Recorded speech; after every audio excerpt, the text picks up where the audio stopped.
Welcome to Disaster Party Podcast. This is Rob Sedano, joined by my co-host. Oh, whoa, daddy. It's Andy Bivians. It's Bivins, the one true whoa daddy of Bivians, INC. And let me tell you guys, to those who are not subscribed to YouTube, you can't see that damn I look fine. Because tonight, we're on episode 29. Whoa, daddy. Do I feel like I'm echoing, man? I'm hyped. Let's go. Well, because you're so loud that when I took off my headphones, you can hear it through my microphone. That's just how fine we are. Our fineness radiates through the microphone and through the YouTube channel. If you haven't seen us yet, please do so. You're missing out. I'm telling you. I agree. Yeah, I mean, we're sexy beasts. What can we say? Facts. Boom! So, before we get into today's topic, I just want to say to remember to rate, review, subscribe, comment, like, and share, and just do it all. To all of our social media platforms, to our Apple podcast, to Spotify, to all those fun things, to subscribe to YouTube because it helps with the algorithm. So, guys, do it. Do it. Why not? It don't do much. It don't do much for you. You just click it. You click 5 stars. It then shows us in the iTunes, Apple podcast stuff, and then people will see us, and then they can hear us, and then they can say, "Wow, how did you guys know about all these podcasts so early?" And you'd be like, "Well, I rated them 5 stars, duh." Facts. On facts, on facts, on facts. On facts, on facts, on facts. Yes, sir. Them boys bringing facts. All right, Andy, what are you drinking? I'm drinking, if you listen to our news episode, you would know what I'm drinking, but I guess I will share with you anyway. I am drinking the Zeus IPA, 6.9%. Delicioso. Ooh. See, I don't got the Whoa Daddy juice tonight, but I do got me some cranberry and some tequila. Oh. Whoa Daddy. Whoa on the whoa daddy. Whoa Daddy. All right. Whoa Daddy juice. Andy, what's the topic? Yes? What is the topic tonight? I think the topic tonight is about U.S. currency. Oh, no. Hold on. That's wrong. Tonight, the topic is about our change system. Nope. That's wrong, too. I got it. Tonight, the greatest currency in America, the dollar bill. No, that's wrong. Tonight, whoa, daddy, if you didn't know, you better call somebody. Tonight, we are talking about the currency that is crypto. We're talking BTC, we're talking ETH, we're talking NFTs. Oh, whoa, daddy, we're talking the entire mainstream of crypto. Let's get it. Let's get it. Oh, daddy. All right, so that was a big intro. So I don't know how to continue on that energy. Oh, you got this. I know. I mean, I'll figure it out. You're fucking crypto. You're crypto fucking Rob. I need a T-shirt by that too, by the way. Crypto effing Rob. Bitcoin effing Bit effing coin Rob. Bit fucking Rob coin. You coming out with a new crypto that I don't know about? Yeah, right. That's what everyone and their mother's doing. We getting a disaster party coin? Let's talk about this. Okay. Disaster party NFTs? Maybe. Maybe. We might have to look into that. Let's talk about this. Let's go on this rant here. Oh, shit coins, baby. What's up? So, shit coins are an analogy or a term that people who love Bitcoin and nothing else label every other coin as shit coins. Damn. I don't necessarily do that because I'm in more than just Bitcoin. But here's the thing. shitcoins to me are coins that have no real value, or coins that people just make up to make a lot of money and then leave. So no, I don't think we're gonna make a coin, unfortunately. Damn. But coins like, let's say, Shiba coin, What? yeah, or how this is a real coin, cum rocket coin. Wait. Time out. Pause. Hold up. Flag on the side. Offsides. I'm not joking. I'm not Run joking. it back. What did you just say? I said what I said. They made a coin. Yep. Hold up. Mm-hmm. Hold up. Mm-hmm. Fuck off. Cap. They made a coin Yep. called Cum Rocket. They did. Where do I find it? You don't want. How do I invest? You don't need to do That's gonna be the greatest fucking. There's also a coin that, if you enjoy it, is called ass coin. Is it mixed with Cum Rocket? Because I feel like they go hand in hand. No, I mean, if you wanted to buy cum rocket and ass coin, I guess you can combo them. You should probably get Ass Coin first to get the Cum Rocket to go to the moon, but I'm just saying. Cum rocket to the moon.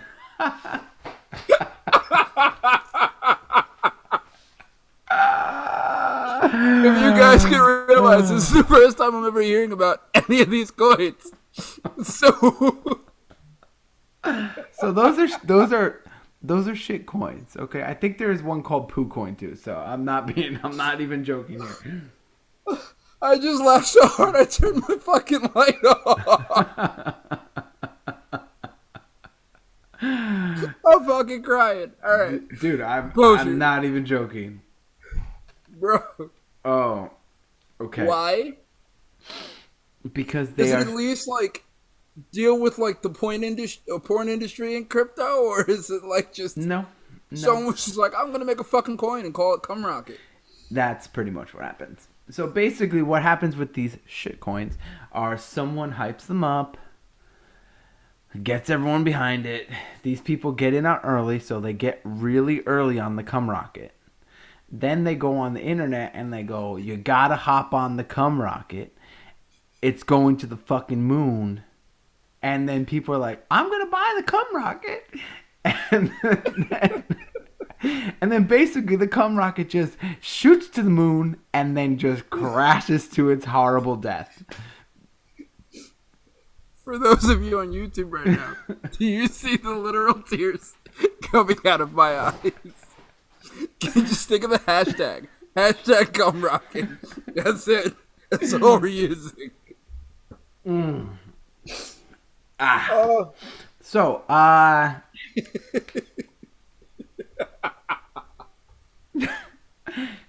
a fucking child. All right, I'm done. those are real coins. So basically shit coins are stuff like that.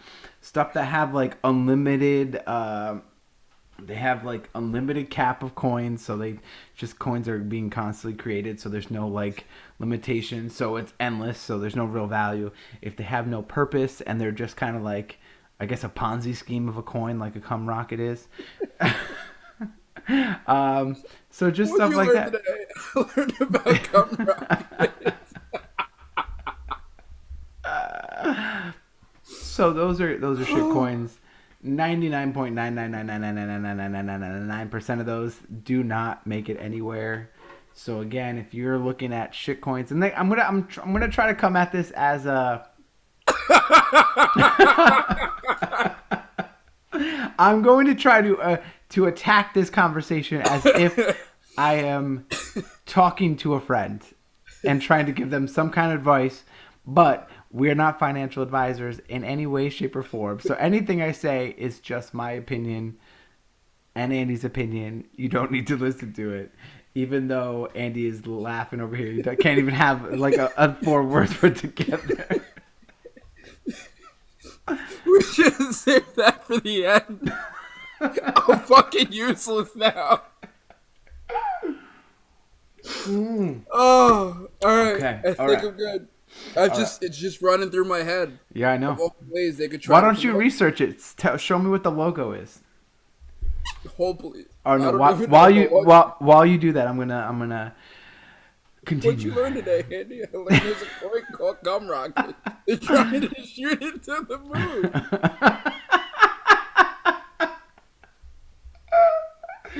Oh man. Okay. All right. I'm still crying. All right. So, if you see a coin that has unlimited circulation and has no purpose at all, those are shit coins. So avoid them. I feel like I should like. Circulation is king. Circulation is key. All right. Should I give you another second? Probably. Okay. I'm still looking it up. Okay. Let's talk about NFTs. NFTs, non-fungible. Get the fuck out of here. Okay, I'll wait. Hold on. Before you go to NFTs, they have a thing called. But I wasn't lying, right? No, that's the sad part. So, it's at Cum Rocket Crypto. They have their own index. Guess what it's called? I don't even want to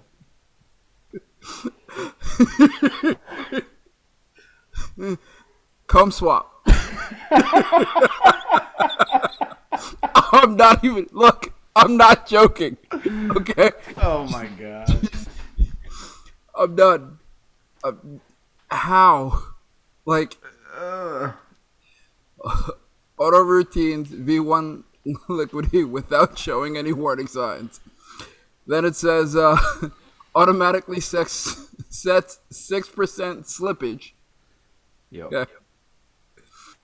B&B / cummies paired without needing contract address. Launches tomorrow with the water sign. I'm fucking done. That's it. Okay. Oh.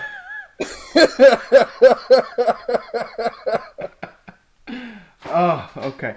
All right. Alright, I'm good. I'm good. Shake it out. Oh. Shake it out. Shake it out. I'm good. I'm All right. good. All right. We're gonna get cummies off my fucking phone now. Now Google's gonna pop up as like your search history. Oh fuck! I'm gonna be scrolling through Instagram tomorrow, and it's gonna be like, "Cum swap here." Get if that shit pops up in my wallet tomorrow, I'll be pissed.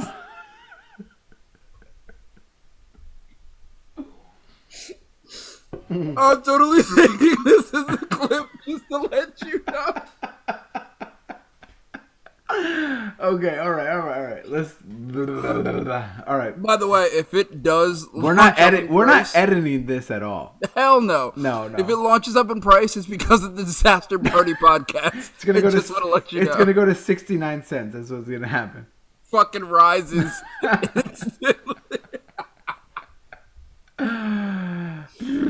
Oh, that's why we're the. I'm a fucking child. Okay. All right. I'm good. I think. All right. Probably not. All right. Just learned. All right. NFTs. Focus. NFTs. Let's go. All right. Non-fungible tokens. So for those who are like, what the fuck is an NFT? It basically, think about it like a baseball card or a Pokemon card or like a signed baseball bat or basketball or something. There's a limited supply. There's a limited supply of them, and it's non-fungible, means that it can't be created more than a certain amount of time. So think about like the Mona Lisa. Non-fungible means that there's only one Mona Lisa there. There could be other variations, but it's not the original, so there's only one. So that's a non-fungible token in the sense of crypto. Does that make sense? I think so. So a lot of people are doing like trading cards or signatures. Like Gary Vee is doing like, he's literally drawing these animals as NFTs, and if you buy them, then you get the oh my god. Then I was gonna say don't do it. You were on a roll. I already did it. So then basically, if you buy them, you're not actually getting a crypto coin. It's like you're getting a photo that he signs that is going to give you the ability to go to like his live events or something. So some of these non-fungible tokens, NFTs, like are just art that is like one of five, one of one, one of 30, whatever. And then on top of that, it's like some of them add like a special feature to it. So if that's the easiest way I can describe NFTs, it's on the Ethereum network, and most NFTs are paid with Ethereum, which is ETH. It's crazy because Rick Ross took a picture of his chain and made like 5 Gs within 10 minutes off of NFTs, which is insane to me. I still don't understand how they work, like their functionality, but It's not. it's There's no definitely something function. to look into. It's basically like a Pokemon card. Like when you own a Pokemon card, like the Charizard Pokemon card, there's no. What do you do with it? You just hold it. But like, what are you paying for? Like, You're paying for. Basically, think about it as a holographic Charizard card. You are paying for the card that is going to increase in value if the art is worth something. So got you. instead Okay. of owning like a stock or a crypto, you are basically owning like a piece of art, a digital art. So like think about a digital Charizard card. Okay. That is like there's one of 50. You know what I'm saying? Now, does it run out like that, or does it It just keep? like each person who is releasing NFTs can make them like one of one of 10, one of 50. So let's just say there's one of 50 of these Charizard digital cards. In a Pokemon pack, you have to open the pack and get lucky. In the NFT like landscape is that there's 50 and you bid on it. Got you. But then again, it's like you have one of the original 50. Like, let's just say people can take a screenshot or whatever and claim they have it. But, like, by you buying the NFT, you get the documents. Kind of like, you know, when people buy fancy watches, they get, like, a certificate of authenticity or something. So Yeah. think about that, but, like, with digital art. Okay. So, like, that's the easiest way I could really. So that's like huge for like up and coming artists too to like kind of Yeah. make their way. That's dope. Yeah. So in that sense, like there are a lot of people that are doing that now. You should put the thing that we were talking about before on the Facebook Messenger. I'm down. There's more people. I think that'd be funny. Um, and you could even say like we're recording and all that stuff. But what was I gonna say? So NFTs, people get confused by it, but that's as basically simple as is. It's still taking time to like pop off, but right now, honestly, it's for like the super wealthy. Okay. I've looked at like NFT websites, and most of them are like mega expensive. Like I have the Ethereum to buy some of this shit, but I'm like, would I rather buy this or just hold Ethereum? See, now for Gary V's, I guess his isn't too expensive, but at the same point, because I guess he was like everybody should hold at least like one Ethereum. He's or doing like he's doing a reverse. He's doing a reverse auction. yeah, and like he's offering like a lot of different stuff with like a lot of different of his NFTs and like Yeah. guy's a genius. So he has a lot of cool stuff. I mean, WWE has an NFT. Like, you know the Charlie bit my finger shit, Yeah, that YouTube thing. Well, yeah. basically, I guess somehow I cannot explain. That is becoming an NFT. The video itself, The or video itself. And I'm assuming it's the people who uploaded it decided that they're going to make it an NFT. So when it gets sold, it's going to be removed from YouTube and it's going to be in single possession of whoever wins the bid. so no one else will be able to see that video ever again except for. Well, it wouldn't be the original. So there might be like copies around the internet. of like people taking it from YouTube and like screen videoing it, passing it along. But the original version of it, the original version that was uploaded to YouTube, the original file will be whoever wins the bid. Oh, that's dope. So like I said, it's kind of weird because like some of it is like video, some of it is experiences, some of it is artwork, some of it's video. Like it's all over the place, but it's still a very new like niche, I guess.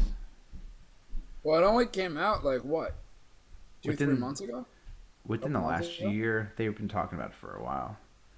Like I was trying to look into stuff and being like, okay, like is there anything that I would be interested in? I'm like, again, I'm not a huge art guy, but even like the stuff that I was interested in, I'm like, that's still would I rather spend, let's just say 4 Ethereum on a piece of artwork that could be worth nothing? Because again, just like some art could be worth millions and millions and millions and millions, and some art you can think will be worth millions and then it's worth jack shit. So it's like, do you want to spend $6,000 on something that is going to be worth nothing, or hold on to the asset that could be worth tenfold? Again, Rick Ross took a picture of his chain. That's not art. He just homie took a selfie with his chain. I mean, the first $5,000. The first tweet ever from, I guess, the guy who made Twitter, Jack. I don't know. The guy who made Twitter, whatever his name is, apparently his first tweet ever. So the first tweet that was ever written on Twitter was sold as an NFT. I can see why that is. Yeah, I mean, that's like history, but you know what I'm saying? Like, that's kind of like, think about NFTs like that. It's like, it could be a moment in history, could be something stupid on the internet. Like, it could be, that fucking unicorn fucking YouTube video from like 10 years ago. Charlie the Unicorn. Oh, yeah. Or not Charlie the Unicorn, but you know which one I'm talking about. Yeah. Yeah. Well, that's why it was very confusing, because you have, artists who are putting up their artwork as NFTs, which makes sense to me because, if your art gets popular in demand, then yeah, your value will go up. Mm-hmm. But I never understood like the selfies. So they're like, everybody should get into NFTs because this is a way where you can like blow up. But at the same point, like I feel like it can only work for to my understanding, it can only work for so many people, but not everybody. But like, think about it. If we were like blowing up, if we were like one of that top podcasts, like in the podcast network, and guys, if you could just rate us 5 stars to help us get there. Let's just say the logo that we have is our first logo, and I have the original file of it. And let's just say we were like, all right, we're gonna make our first logo an NFT that if you win the bid, you own the rights to the first logo of our podcast. That'd be dope. So it's like something like that. Review, comment, subscribe, share, like all the above. You too can be a part of history of the Disaster Party Podcast. Dun dun dun.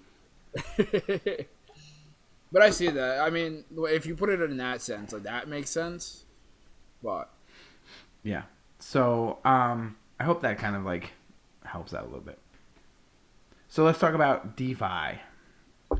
Basically, think about banks, but the opposite. So wait, say that again? Think about banks, but the opposite. I took that statement completely different. All right, keep going. Okay.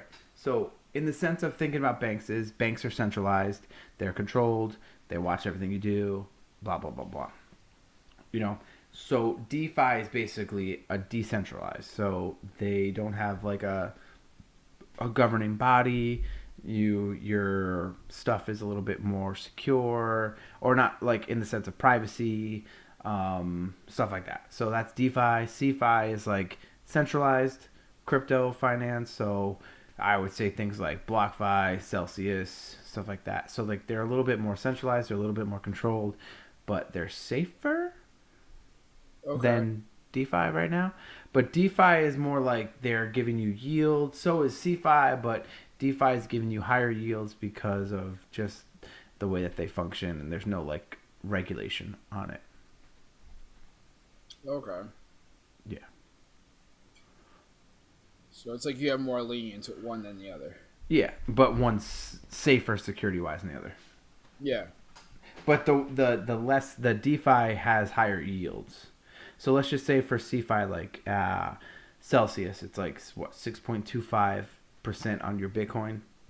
Yeah. Like a DeFi project would not carry Bitcoin, but let's just say they carry your favorite crypto, Cumrocket. They might offer 1,200% interest because it's an unknown project and there's not much like discussion about it. So basically, by doing that, it's basically these DeFi companies are saying, hey, we're going to sponsor you, Cumrocket, so just give our people higher returns. I need to look up how much Cumrocket's going for right now. I don't even know what market I can find that on. Like, is there any place that's actually carrying that? Ready? I'll share that. So if you're ever looking for a crypto and you don't know where they offer it, you can go to an app or a website called CoinMarketCap. Search the coin that you're looking for, go to markets under the coin that you're looking for, and it will show you wherever they're selling it or trading it. It's an easy way to find out how to get coins that might not be as popular or as mainstream. So if you need it, again, CoinMarketCap, search the coin. Under the coin, go to markets, and it will show you the pairs and where you can get it from. Wait, is it an NFT? I don't think so. Let's see. Live searching. DeFi token disrupting the adult industry. Oh.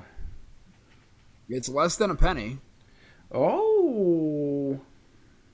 It's got some volume to it. It's got some circulating supply. Oh, it's 4 cents. The one I saw is Cumrocket Crypto, Cummies, is 4 cents. Yes. Oh, this was when it first started. Okay. And its all-time high was 28 cents. It's been seen on And Zanga, and HBO.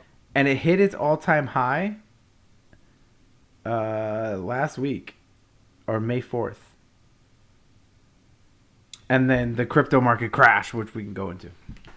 So I was joking earlier when I said, was this going to disrupt the porn industry? But apparently it's working with the porn industry. So it might be worth something. As a not safe for work content coming to the blockchain. Okay. I fucking can't. Imagine you go to a porn website and they're like, all right, and you know how they're like, oh, put in your credit card or whatever. They'll be like, just send us some cummies.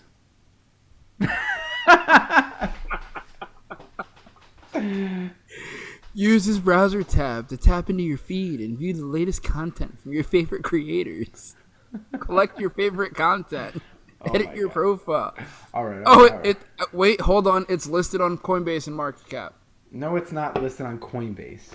That's what this website Cummies just said. No, go into market.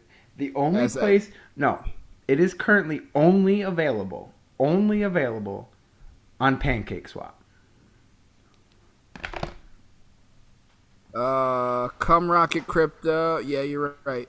Oh, I know I'm right. But you could follow it on Coinbase. Oh my god. All right, I'm done. All right, I'm done. All right. Shout out to Kat for replying. With the big LOL and the smiley face. Ha ha ha ha. All right. Where should we go next? Let's dive into what do you think the future for Dogecoin is? Let's talk about it. All right, so Dogecoin, to me, in my opinion, this is strictly my opinion. I'm not a financial advisor in any way, shape, or form, so you do whatever you want with your own money, and I'm not going to be lawsuited or sued for whatever you do, whatever money you lost because you're investing into something stupid such as Dogecoin. Or Cummies. All right, so Dogecoin is a coin that everyone seems to like, that Elon Musk has decided that it's his favorite fucking coin for no reason. Sorry. I'm angry. So basically, you know that there is about 1 million Dogecoin mined every single day, and there is an unlimited supply of Dogecoin. Meaning that most likely Dogecoin will never hit $2 or more, because if it would be the most valuable coin in the crypto market. And again, it has no use case as of today. If that were to change, if there was a use case, if they were to do a supply cap, or if they were to burn the supply cap or the supply or something like that, then maybe I will give it, yeah, let's do a Dogecoin. But as of today, there is no use case. Yes, you can go pay like Maverick tickets or something like that. Some certain places you can now pay for stuff in Dogecoin, which is silly. You could do that, but besides that, it has no use case at all. Unlimited supply. It is now down to like 29 cents. As we speak, we are looking at right on the money. I know my shit, bro. Right on the money. Damn. You want to go into that? Doge? No. The damn. The damn? I mean, I remember when I'm looking at Doge and it was I was over like 1,200, 1,600, and I was happy. And then it started to drop after the SNL deal, because everybody was like, "We're gonna hold this because after SNL, it's gonna rise to $1." And it did the absolute opposite. That shit dropped so hard. You know why? Because it's not a reliable token. Yep, it's a pump and dump. Pump and dump. Something that's going on in crypto, because, and the only reason why it's happening is because crypto markets are not regulated yet. So the pump and dump schemes and the pump and dump hype trains up and down are only happening because crypto is not regulated yet. Those things cannot happen in stock market. Like Cumrocket would not exist in the stock market. It wouldn't. I mean, it's fairly new, so you never know. No, it wouldn't pass all the SEC regulations. It would not exist in the stock market. And right now, the crypto is not regulated, so a lot of these projects are coming out. A lot of these pump and dumps, a lot of like getting quick before it goes down. Like all this shit is happening in crypto because, and I can go into a big thing, and I'm gonna go into it. So I'll do it now. Elon Musk should be in jail. For the pump and dump? Because, again, if this was stocks and he was doing this shit for stocks, he would be put in jail. Because it's illegal to do that shit. He'll just go. What happened with, like, GameStop? But it wasn't one person. Fair. So this guy is like, he knows that his tweets manipulate the market. And he does it on purpose. So right now, the crypto market is in this like huge drop, like 50% on some, 70% on some cryptos. If you like crypto, if you're looking for the long term, again, not a financial advisor, but I would say buy the fucking dip, because right now, we might not see these prices again once it breaks out. Anyways, this whole big pump and dump, this whole big pump right now is for two things. And both are illegal in stocks. One, Elon going that crypto, three things. One is saying that crypto, Bitcoin mining is bad for the environment. False. That is false. 75 to 76% of all crypto mining in the world is done with renewable energy. So it is not bad for the environment. It's either solar, wind, or water. So it is not bad for the environment. Okay? Fucking Avatar. It uses a lot of energy, but it's being done with renewables. So if he wants to shit on the 25%, go ahead. But the majority of Bitcoin mining is not bad for the environment. One. Two, they're saying that Bitcoin is going to be banned in China. Banned in China, banned in China, banned in China, banned in China, banned in China. They've been saying that Bitcoin's going to be banned in China since the day that Bitcoin came out. It's not true. They want to regulate Bitcoin mining. They want to regulate Bitcoin, and they're trying to reduce the power of Bitcoin because they're trying to create their own cryptocurrency for their country. So again, Bitcoin is not going to be mined in fucking China, or it's not going to be banned in China. And if it does get banned in China, the rest of the world's still going to use it. The only way Bitcoin's going to go bye-bye is if the entire world bans it. And guess what? There are other countries that solely use Bitcoin.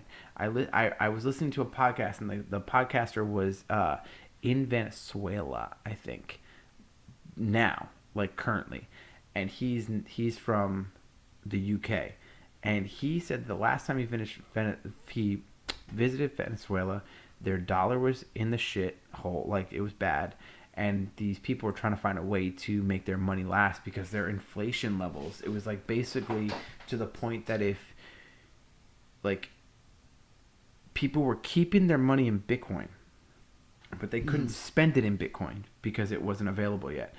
So they would take their money out of Bitcoin and they would have to spend it in a day, because let's just say if they took $20 out today, if they don't spend that $20 by the end of the day, that $20 might be able to buy $20 worth of goods today, but tomorrow it might only be able to buy $16 or $15 worth of goods. So like that, that's because how bad their dollar is, like their actual currency is.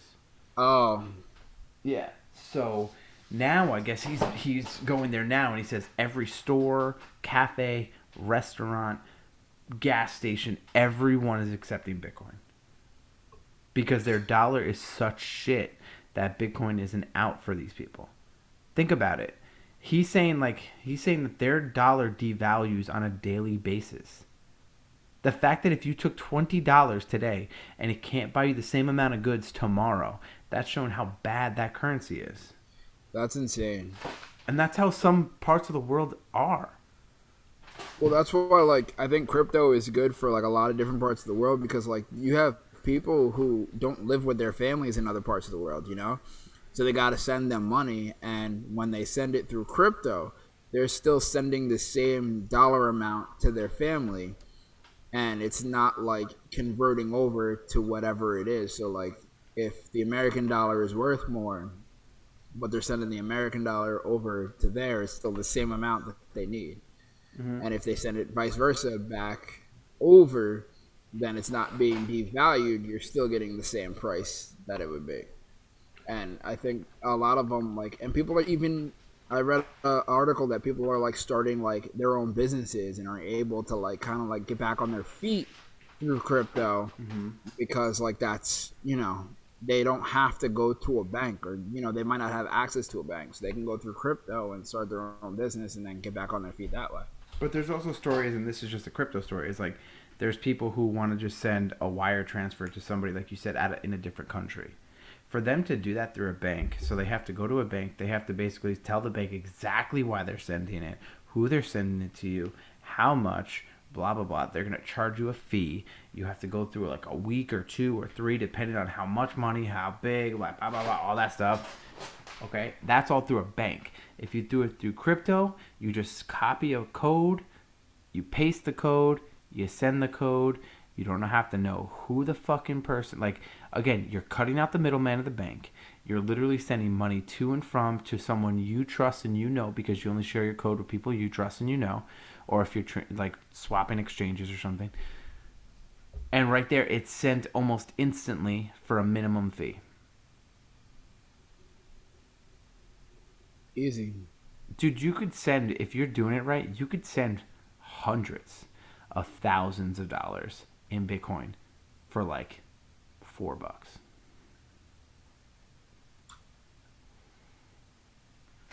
Wait, because of the fees or because of? No, I'm talking fees wise. Oh, okay. So like if you were to go wire somebody money at a country, couple hundred thousand, you would be paying way more than like $4, and you would be Yeah. waiting a lot longer. Oh, they wouldn't get that for like 4 weeks, a month, Yeah, 2 months. and it would probably charge you a couple $100. Yeah. Or you do through crypto, Bitcoin, whatever crypto you feel comfortable with, you could send it for pretty much a minimal fee almost instantly. And you're cutting out the middleman, so you don't have a bank minding your business in a way. If you want to simplify it. Yeah. So the transaction is just between two people instead of a transaction between two people and a bank. I mean, I would choose the lesser of the two evils. Yep. So back to the third thing of why this whole crash is happening. There's a rumor, but again, on Bitcoin and other cryptos, there's a ledger, so you can actually see, like, you can't see who, but you could see like how much people are buying and selling and stuff like that, and you could see like what wallet they're coming from, but you don't know who. Right? But so to get technical, there's people who follow this ledger and kind of have figured out that there's a bunch of people who have between 10,000 and 100,000 Bitcoin that have been selling off their Bitcoin at high like amounts to keep them still wealthy, but enough to shake the market. So basically, if you have 100,000 Bitcoin and you sell 10,000 Bitcoin at 55,000, you're making a lot of money, right? So then, right, they start selling, it starts crashing the price because that's a lot of volume being sold at once. Then the rest of the market starts to panic and starts going, oh my God, it's crashing. So the people with paper hands start selling, right?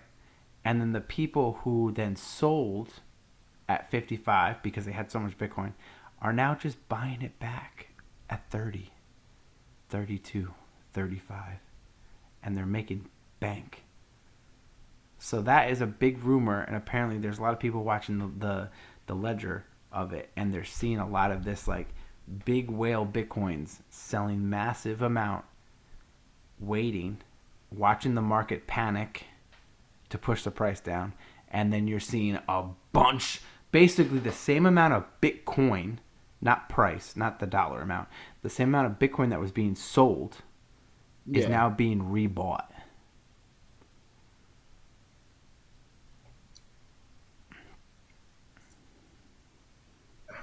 At a cheaper price. Oh, because it dropped the price. Yeah. So think about it. A lot of people who have 100,000 Bitcoin or 10,000 Bitcoin, right? They probably got in super early. Okay. So think about it. Let's just say they bought it for $1. So they spent $100,000 to have 100,000 Bitcoin. That 100,000 Bitcoin is like $1 billion down. Yeah. So let's just say they take 10,000 Bitcoin, which is nothing in reality if you have $1 billion. They've already made a massive profit. So now they're selling it at a high, crashing the market, and buying it at a low, so then when it goes back up, they're just making that much more money. What's the difference between a pump and dump?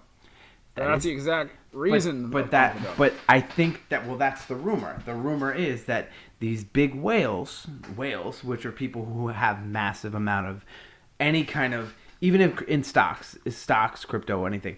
A whale is basically anyone who has like a massive amount of one stock share crypto.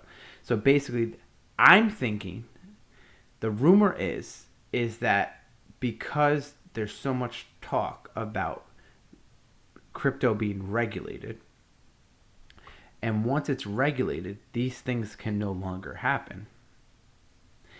I'm thinking that a lot of these whales are like, this is our last shot to just pump and dump the shit out of this shit, and we're gonna fuck the market, We're gonna sell our shit all at once. We're gonna crash the market, and we're gonna buy it all back up. And then it's gonna. They're saying now that because it's like 35,000 Bitcoin right now. They're saying that if it doesn't crash further, the next stop is like 75, 80,000.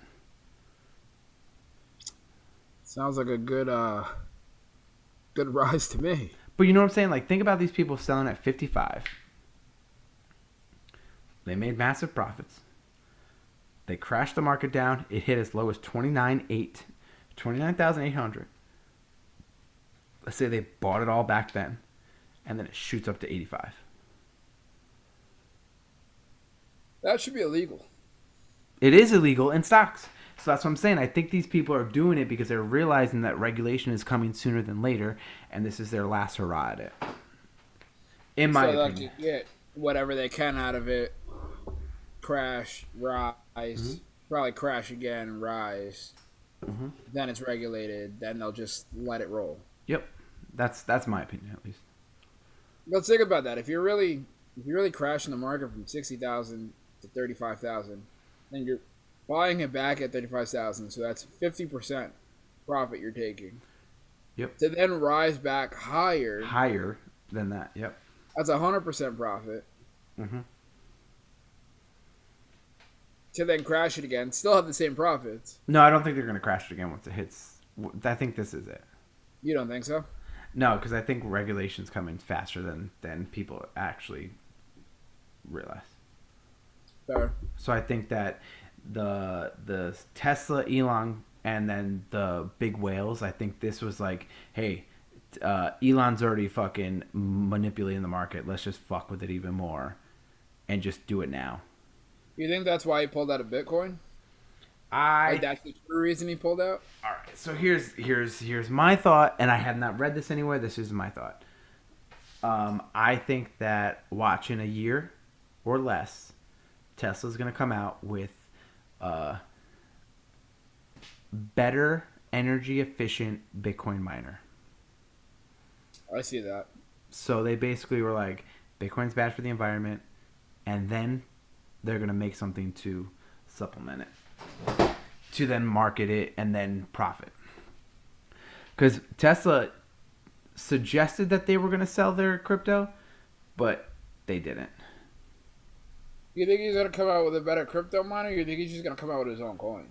No, I don't. I don't think he's going to come out with his own coin. He has too much shit going on, and he actually says that he would rather hold his money in crypto than fiat, which is fiat is basically the US dollar or any currency like global or country currency.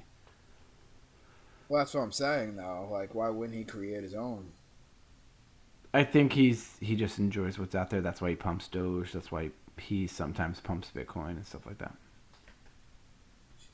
He didn't create Doge, right? No. I remember him saying like Doge was created to be like the mockery of crypto and then shot up. Dogecoin was supposed to be a joke coin, kind of like Come Rocket. I'll never take Come Rocket seriously. Yeah, I mean, I don't think anyone will. But so like there are other, like, let's just say if you want to call other coins like pump and dumps or shit coins, like some like Safe Moon kind of falls in the category of like meme coins, pump and dump, and shitcoin, but then it got like audited and it passed, and there's actually like logic behind it with the tokenomics. So you kind of have to like, every coin in the beginning kind of seems like a shitcoin. Like even Bitcoin, think about it. It was like 5 cents at one point. Like actually yesterday is National Pizza Bitcoin Day or whatever, and I saw that. That is basically the anniversary of someone spending 10,000 Bitcoin on 2 Papa John pizzas. I would cry.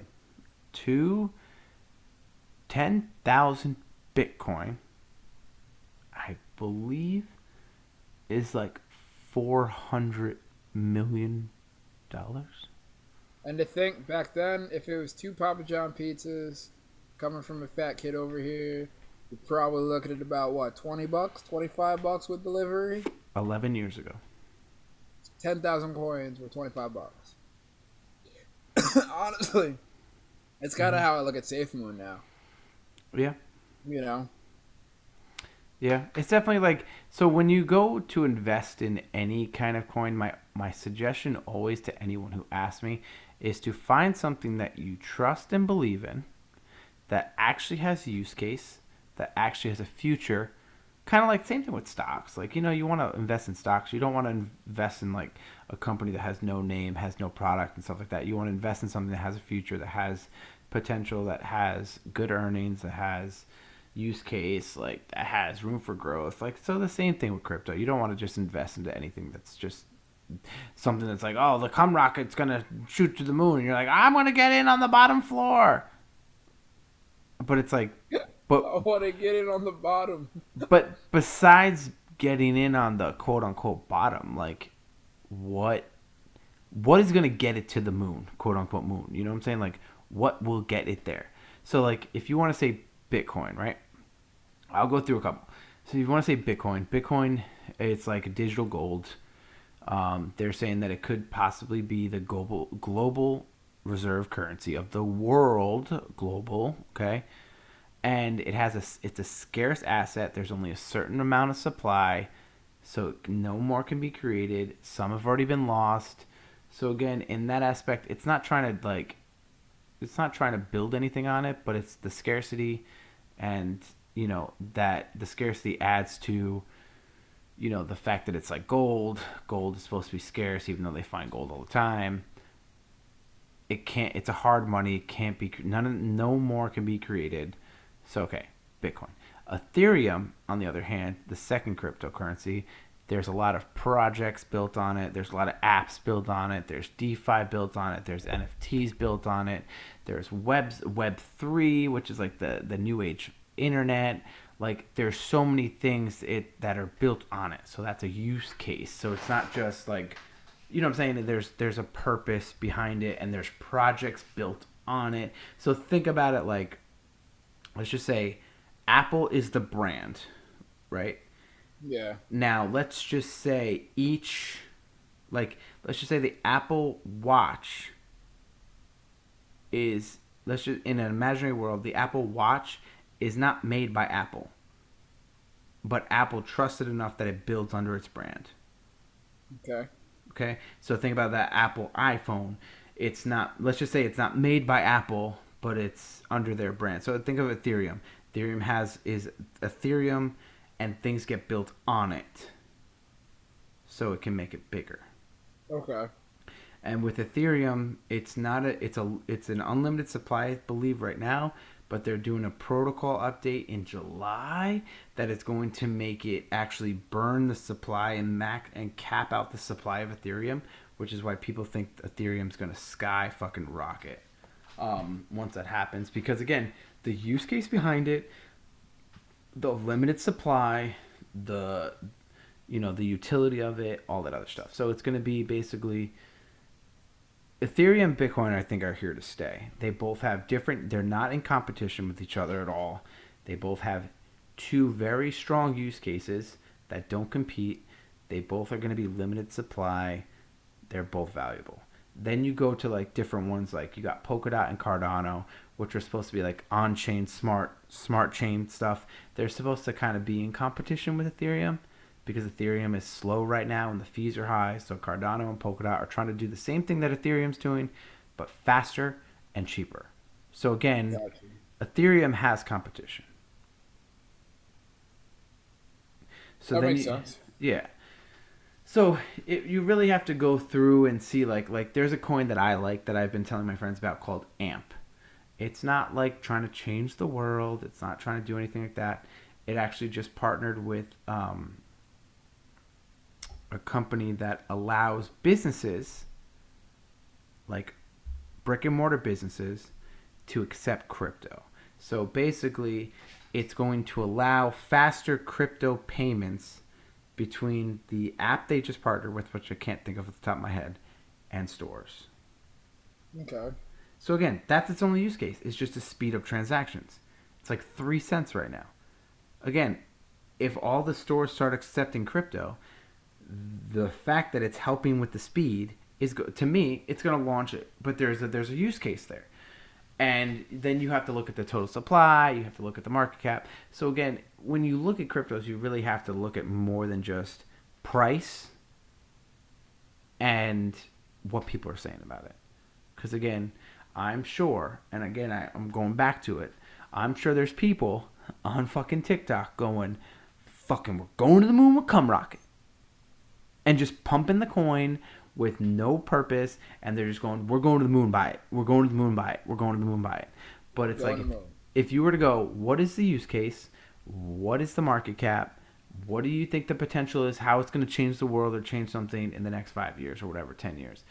But that's what something that like I think what Jeff Bezos says all the time. He's like, I try to find things that are going to make people's lives better and like affect them. Or maybe it wasn't him, but he's like, I look into things that are going to change the way the world is functioned.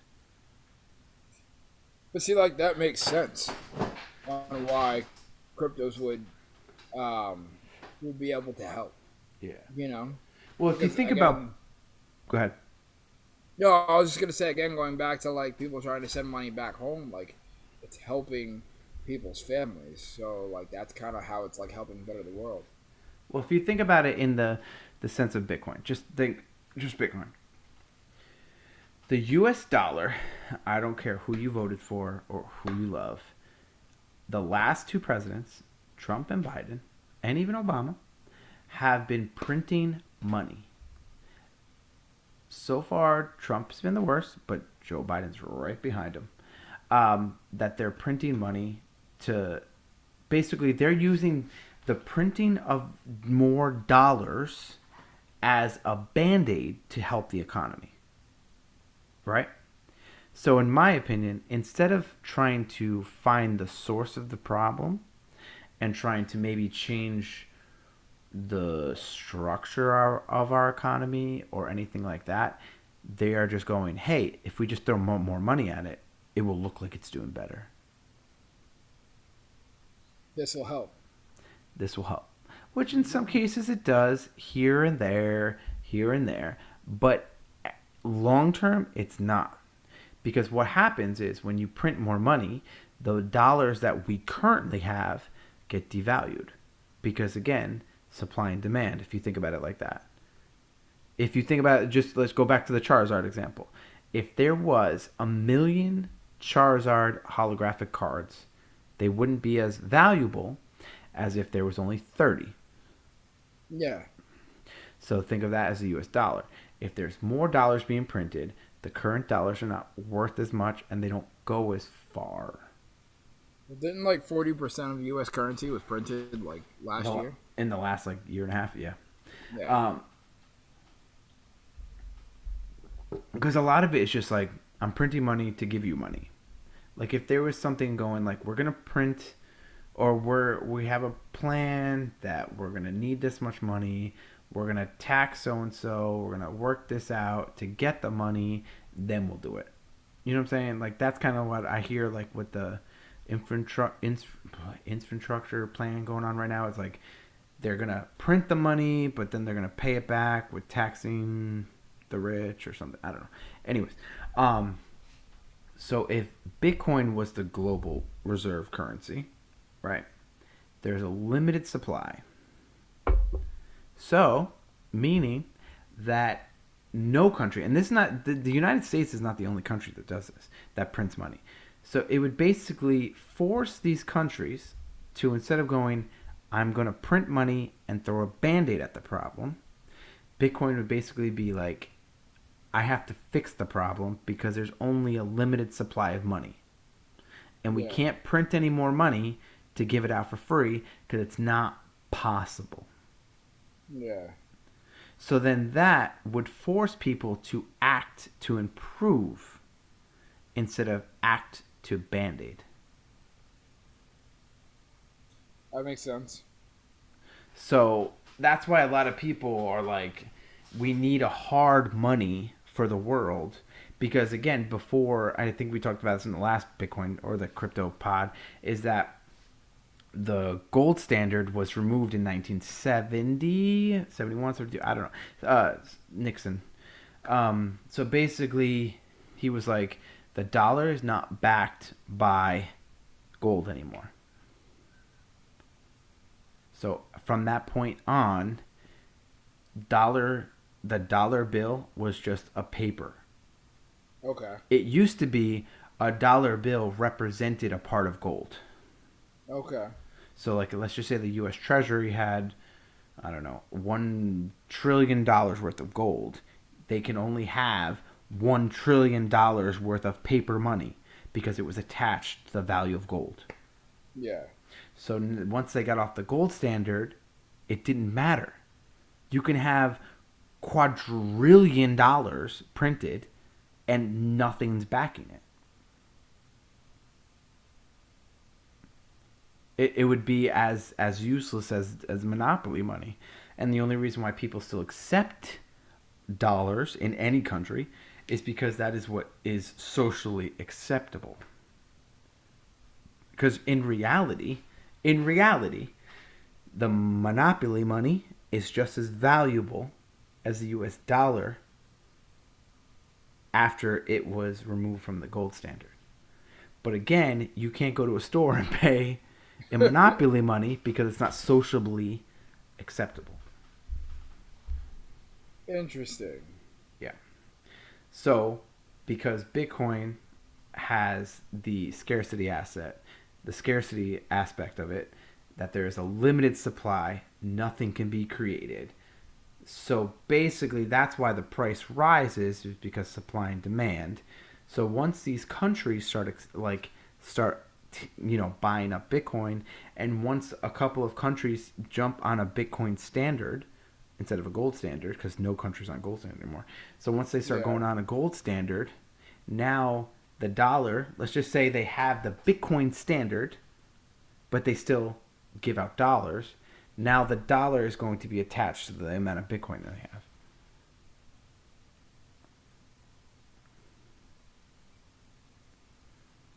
Okay. Yeah.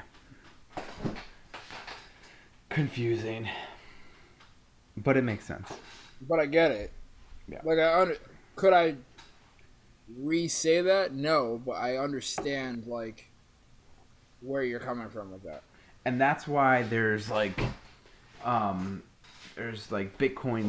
I don't know, analysts or experts or whatever you want to say that are saying that they're expecting Bitcoin to hit, I don't know, $700,000 to $1 million in the next 5 years, because with the dollars continuously being printed, it's devaluing the dollars of these big businesses. So let's just say they have $500,000 in their cash reserves, but in 2021, $500,000 can buy you $500,000 worth of stuff.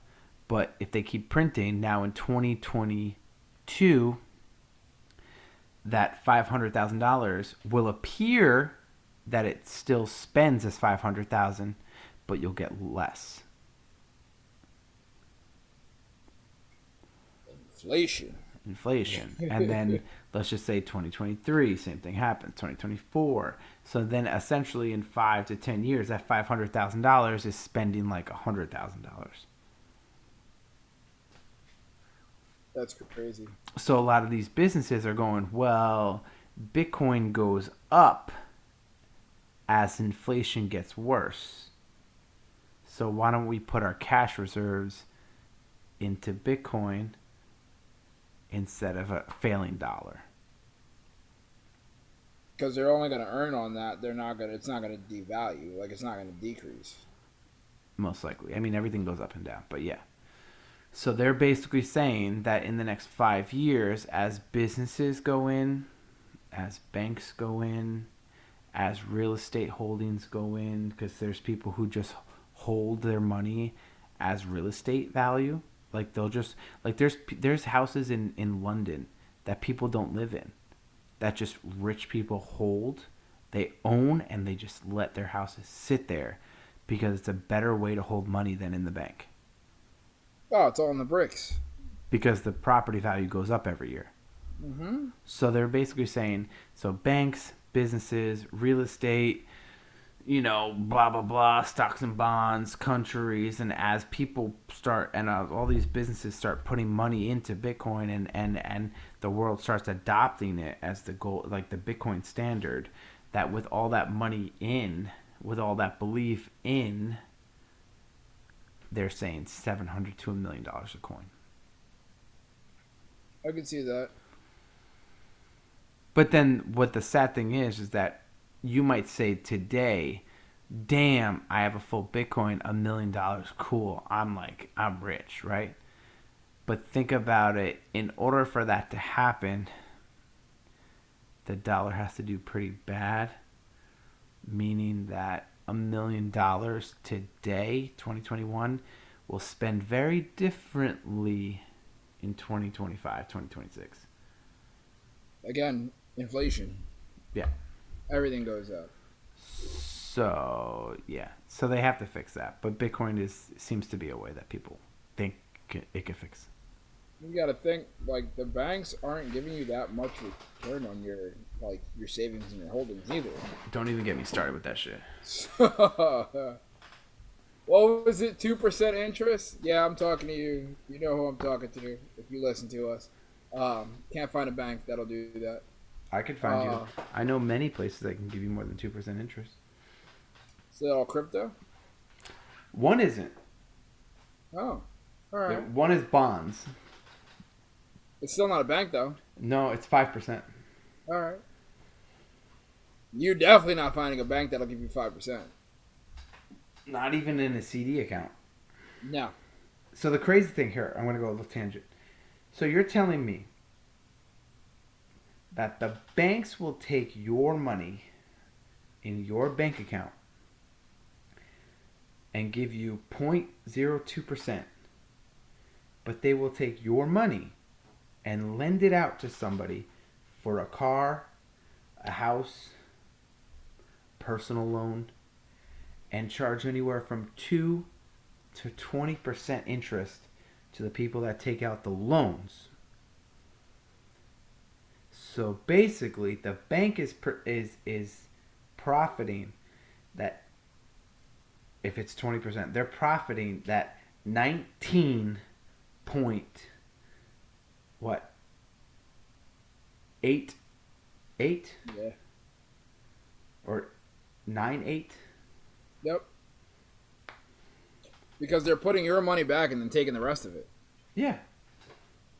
And then if you don't pay on that, the interest goes up. So they're getting paid even more on money that wasn't there. And late fees. Yeah. So well, don't get me started on late fees. But you know what I'm saying? Like that's some shit. They're basically, they don't even have that money. They're taking your money to lend it out to make more money while they're not even giving you 1%. That's why it's better to hold your money in the bricks. Bro, or in crypto. Can I tell you? Because property value goes up every year. No matter what. I mean, well, sometimes it goes down, but for the most part, well, for the most part, it's a steady up. Yeah. But exactly, even if it goes down, you're still probably gaining more by holding it in property value than you will be in holding it inside your own bank. Yeah, and it's ridiculous how banks work and they still get away with it and they get bailed out and all this other shit. It's just it's a wild ride, and that's why it's like you gotta figure out what works for you. I mean, I'll be honest with you. This whole like crypto crash going on right now, I've lost 5 figures. 5 figures. Yep. Easy. And I'm like, I'm good. It's gonna rise. And but even if it doesn't necessarily shoot up, right? I'm already up enough that I'm still in profit. But the thing is that having the same amount of money I have currently in crypto in a bank, like, you wouldn't have made anything. Exactly. Like, I'm still up. I'm still profitable. Even though this giant 50% crash. If I put all the money that I invested in crypto, and I put it in the bank instead, my money would have grown 0.02%. I was about to say less than 75%. Oh, way Less less than than 90%, actually, if you think about it. oh, way less than that. Like my money would have grown 0.2% or 0.02%. But instead, even before this crash, I was up like 700% in a year and a half. 700%. You know how long that would have taken? If I kept that money in the bank until the day I died, I still wouldn't have made 700%. Bro, your son would have been a full grown ass man and still wouldn't have made 700%. And the interest, not only the growth, not only the steady of growth of what's going on in crypto, the interest on the crypto that I earn, which again, so not even, don't just, okay, so there's two ways. So not only just growing, just the coins growing gradually over time, which Bitcoin is growing about 200% every year since creation. So just take that out. Just that's great. Then you take the interest that you can earn on the crypto that you own. Like Celsius is 6.25. It pays out weekly APY. Yep. I would make more money in a week holding crypto in Celsius than I would make in a year holding in a bank. Yeah. Well, they couldn't double that in a year if they wanted to. Huh? I said a bank couldn't double that in a year if they wanted to. A bank's not paying you 6% in a year. No way. Not probably not even 10 years. It's But not that's what paying I'm you saying. 6%. But that's what I'm saying. If I kept the same amount of money, let's just put it in. Let's just make a note. Just a random number. Let's just say I had $100,000 in Bitcoin and $100,000 in the bank. That Bitcoin is making 6% per year. So that would be what? $6,250 in crypto. And that's not including if you bought $100,000 in Bitcoin today, that's not including it growing. That's just today, right? So let's just say that now you put it in Bitcoin and now it grows up. It grows by the per annual average of 200% at 100,000. And the money in the bank is just still sitting there. And that money in the bank after the year is still 100,000 at 0.02%. You didn't even you made like $30. Yeah. So you make $30 in a bank or $6,250 just on interest without it growing 200%. So if it grows 200%, now you're making like $13,000 a year just for letting it sit there. Why do people like banks? Because it's the social norm. It's what they're used to. Everything else is foreign. Everything else is, I don't trust it. But that's what I'm saying. Like monopoly money, it's not socially acceptable, but it's the same thing as the U.S. dollar. It's about to be. And crypto is not accepted. Or it's not. It's like getting there. It's like semi-norm now. It's accepted. It's just not trusted yet, so to speak. It's not understood enough, yeah. Yeah. Which, again, is understandable because a lot of people don't understand how it works. So, you know, I mean, people don't want to lose their money. Like, they work hard for their money. And a lot of people are Scared. 9-to-5 blue-collar workers who, like, they got to work for their money. And, like, you know, whatever you're taught is this, and this. But life can be more than that. And crypto is what's kind of showing / giving people a brand new life. Okay, I want someone to do the math out there because I'm not going to do it for you. But I'm going to put this in perspective real quick. Let's just say you are one of those 9-to-5 people who live paycheck to paycheck and stuff like that, right? Could you sacrifice $35 a week? If you, let's just say I'm gonna tell you why. Okay. $35 a week if you cut out coffee or food I'm gonna give you a lot of math. Okay. I'm getting out a calculator. Okay. So I'm gonna do it myself too. Okay. So let's just say you invest $35 a week, which is $5 a day. It's 5 times 7. Okay. So then, what's that at the end of the year? The end of the year. Mm-hmm. $35 a week times 4 is $140 a month. No. 35 times 52.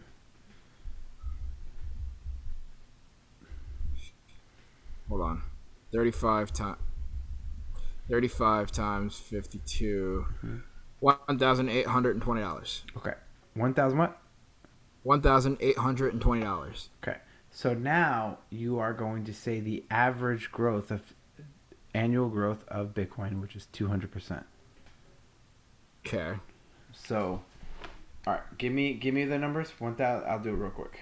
$1,820. All right. So 1,000. I guess I'm doing the math for you. $1,820. $20. $1,820. Okay. Yes. So if we go 200%, 200%. So now that is your $1,820 is now at the end of the year $5,460. If you do the annual return of 200%. Okay. So then so do 5,460. So then 5,460. Uh-huh. So then if you say you're going to earn the 6.25%, right? Okay. So that's another $341.25. $341. Say that again. $1.25. Okay. So now you have a total of $5,801.25. and you spent $35. no $35 a week. 35 times 52. You spent $1,820. Oh yeah.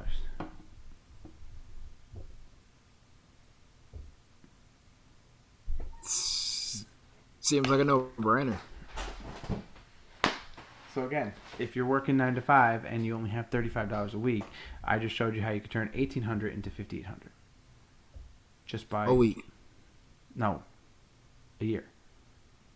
No. $35 a week. Oh yeah, $35. So I just showed you. That's the math. On average, Bitcoin grows 200% a year. And you can get on Celsius and BlockFi and all those other apps that you can get around 6.25%. So then you go to the next year and you take the existing 5,800 that you have and you do the 6.25% and then you do the same $35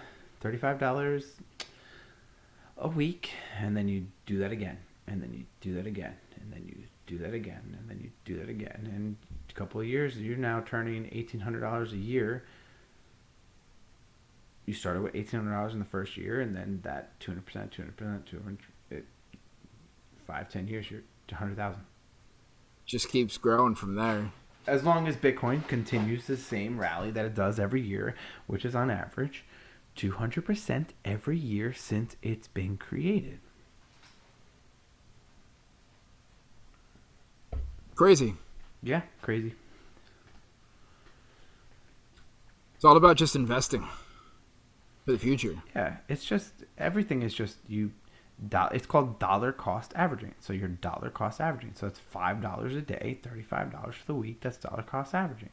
You do that over the duration of a year. You do that over the duration of 2, 3, 4, 5, 6, 7, 8, 9, 10, 11 years. It eventually evens out, and then you get all that shit works out. You know what? We gonna do it. I'm gonna do it. I already been doing it. And I'm gonna document it. Well, I do it, but I don't do it as much, I don't think. Dude, I have DCAs twice a week. Oh, do you? Mm-hmm. Okay. And then on big dips like this, I buy more. You throw more. Yeah. Yeah. That makes sense. I think I was doing... What was I doing? 200 or 400 a month? Okay. I think. But... Dude, I'm gonna try I do $50 a week, so I do about $200 a month. Okay. I think I was doing 20 a week. Okay. So then you're doing 80 a month. Well, that's only on Bitcoin. Oh, okay. Well, yeah, I'm talking 50 a week on Bitcoin, and then I have other things. Yeah, because you Yeah. still got Ethereum, you still got LinkChain, you still got everything else. ADA. I'm gonna do it though. I'm gonna switch that over to. I'm gonna up Bitcoin to 35. We'll see what happens. We'll see where we go. Here's my advice. Don't do $5 a day. Just do 35 once a week. Yeah. Just save on fees. Oh yeah, because fees will fuck you. Not on Cash App. Well, no, not yet. Well, yeah. But if you use Coinbase or anything like that, fees will fuck you. Oh yeah, they will. So basically, to summarize all of this, because we've been going for a little while, don't fear the crash. I mean, think in 2020 we went from 11,000 to 3,000, and people were like, "Oh, Bitcoin's dead." Bitcoin has been announced dead at least 100 times since its creation. It is not dead. So many big businesses are already in. Countries are already in. It's not going anywhere. So you can either be fearful and sell, or you could be optimistic for the future and buy. And never buy more than you're willing to lose. Like, I would never throw thousands and thousands of dollars on a day, but me doing 25, 30, 40, $50 a week is not going to make or break my account. It's almost like a side savings account. Like, I put the money in and I go, if I lose it, it's only $50. If I don't lose it, then it's a lot more. So I kind of put that mindset of, where am I at? Some people can't do $50, maybe $10, maybe $5, maybe $2, maybe $1. Who knows? Like, you could go as little as $1. Just kind of figure out what works for you. Think about what your game plan is. Are you trying to get rich quick in like a year?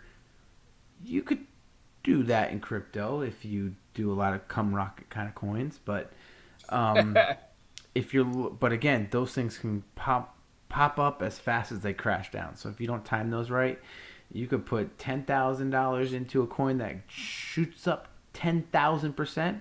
But if you don't time it right, it will crash down just as fast and you lose everything. So it really comes down to short term, long term. What's your plan? What projects you believe in? What projects you don't believe in? Stay away. Trying to earn interest and trying to earn passively on any of your coins. So yeah, I mean, NFTs, I feel like I explained. DeFi, CeFi, I explained. Shitcoins, we definitely had a fun time with that one. So, it just really comes down to your own personal preference. Again, we're not financial advisors, so do whatever you want. But even if you just mess with, open up account in Gemini, Coinbase, Cash App. We could put links in the bio. I'll put my links in the YouTube. Andy can put his links in the audio. If you just want something to look at, we'll put in the link. You just click it, kind of mess with it. A lot of these places, the links give you $10 free coin. Free Bitcoin. So again, even if you throw $10, $15, $20, $25 just to mess with it, mess around with it, see how it feels, learn a little bit more about it, get comfortable with it. Because again, it's not it's not a journey that you're going to go 0 to 100. You definitely have to get your feet wet. Then you kind of slowly walk into the pool before you dump your head in. So again, some people go just cannonball right into a pool, and that's cool too, but a lot of people, again, if you're looking for the long term, you want to be safe, you want to feel safe, you want to feel secure, get your feet wet, click one of the links, buy $10, buy $20, just mess around with it and see how it goes. Facts. I actually read a Warren Buffett quote the other day that said, whenever you want to buy something, think about if you can buy it twice. And if you can buy it twice, then you can afford it. Yeah. So I remember it was either one of the news segments or the last crypto thing we did where we did the price compare of what Bitcoin costs to a cup of coffee or a movie ticket, when the movie came out or whatever. Even if that's the great thing about if you're thinking of Bitcoin and Satoshis, you can always buy a fraction of a Bitcoin, which is awesome. Mm-hmm. So if you're a person like me who loves their pre-workout and loves their Venom, I always get the little shot. So it's $3 a shot or whatever. However many shots I get, I'm going to add that up. And if I can get it twice, then throw some to Bitcoin. And then at least I'm investing the shots that I got. You know what I mean? So that way I'm able to get what I love, but I'm also able to invest in myself for my future for my family and whatnot and so on. So So let me give you some price predictions that I have read. They're not my price predictions, just to kind of have an idea of what people think are going to happen.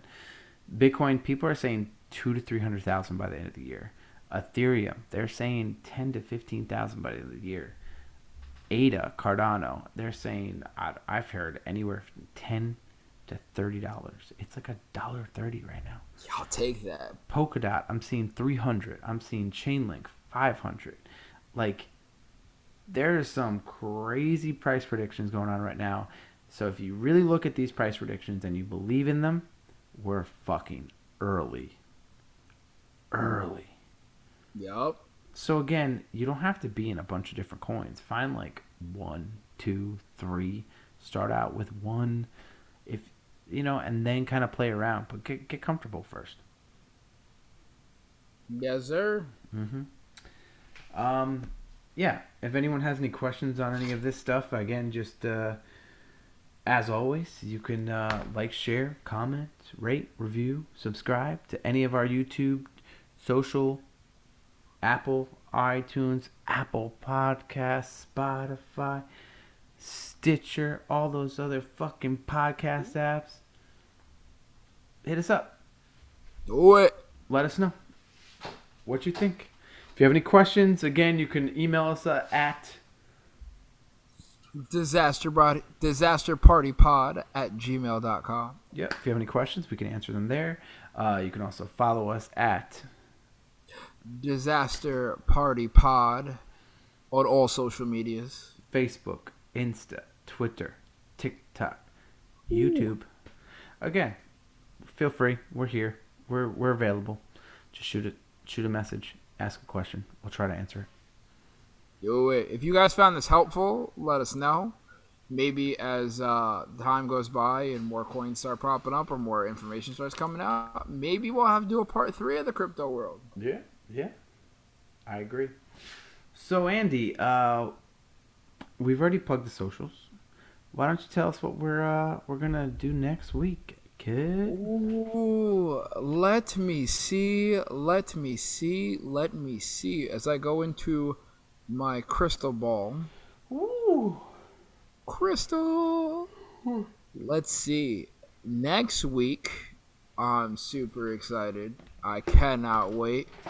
We have the one and only Maharaja himself. No, I'm just playing, but he'll definitely like that pop. Whoa.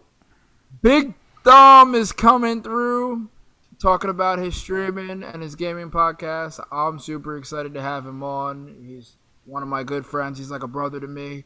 I can't wait to hear how he got started, how he continues to do what he does, and how he even got into everything. It's going to be awesome. It's going to be a different perspective.